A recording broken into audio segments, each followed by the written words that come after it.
चलिए स्टार्ट करें। Good morning, respected ma'am and my fellow batchmates.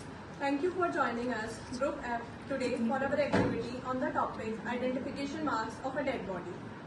To identify a dead body, forensic investigators rely on a combination of methods, including examining unique physical characteristics. The marks can be crucial for establishing identity where visual identification is not possible. Some of the common marks include tattoos, scars, birthmarks, dental features, fingerprints, medical implants, etc.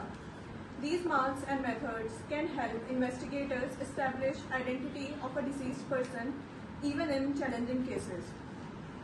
For your better understanding of the concept, let's try to understand it with the help of two cases. Case 1, the hospital visit. A group of students had gone for a hospital visit led by Dr. Yash. During their visit, they met forensic expert Dr. Taimun, who helped them to understand the concept and importance of identification. Students, आज हम लोगों को hospital में जाना है visit के लिए, so all the students come with me. Students, ये है डॉक्टर तैमूर, ये फॉरेंसिक पैथोलॉजिस्ट है और यहाँ का जितना भी मैनेजमेंट है वो सब इन्हीं के अंडर में है.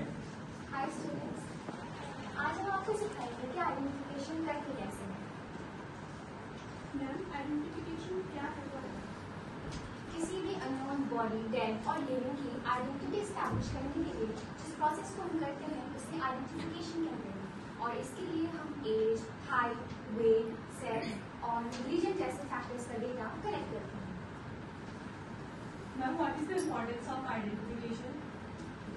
Identification important है for both legal as well as humanitarian ground, and it also help in a matter related with the death, accidental cases and homicide cases. अब हम देखते हैं कि बॉडी को आइडेंटिफाई कैसे किया जाता है. जब हमारे पास कोई बॉडी आती है तो हम उसको आइडेंटिफाई करने के लिए पहला फैक्टर जो देखते हैं वो एज है. अब बॉडी को एज के बेस पे कैसे आइडेंटिफाई किया जाता है? जब बॉडी आती है और उसको एज के हमें डिटरमाइन करना होता है तो सबसे पहले हम उसका स्कल देखते हैं. स्कल में आगे देखो, यहाँ पे जो फीचर्स बने हुए हैं स्कल में, यदि यूनाइट कर जाते हैं तो इसका मतलब है कि जो बॉडी की एज है आफ्टर द 30 है, और यदि ये यूनाइट नहीं करते हैं तो इसका मतलब बॉडी की एज जो है बिलो द 30 है. लेकिन बिलो द 30 भी इसकी एज कितनी है इसको आइडेंटिफाई करने के लिए हम इसकी जो क्लेविकल बोन है, आप देखिए इसकी जो यहाँ पे क्लेविकल बोन है, क्लेविकल बोन में जो सेकेंडरी इनर एपिफाइसिस हो जाता है, यदि वो जो फ्यूज हो गया और सेकंड के जो सैक्रल वर्टिब्रेज है वो फ्यूज हो गई, इसके इन दोनों कंडीशंस में जो बॉडी की एज है वो लाई करती है बिटवीन द 22 के 24, and at the same age जो फीमेल्स में इशियल डिब्रोसिटी होती है वो भी फ्यूज कर जाती है.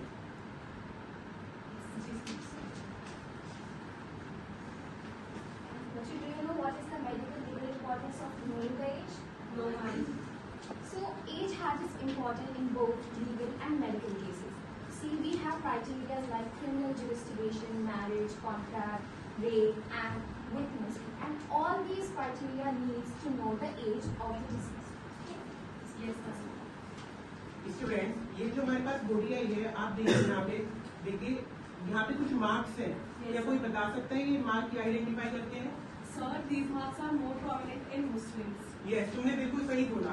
ये जो मार्क्स हैं ये रिलीजन को इंडिकेट करते हैं.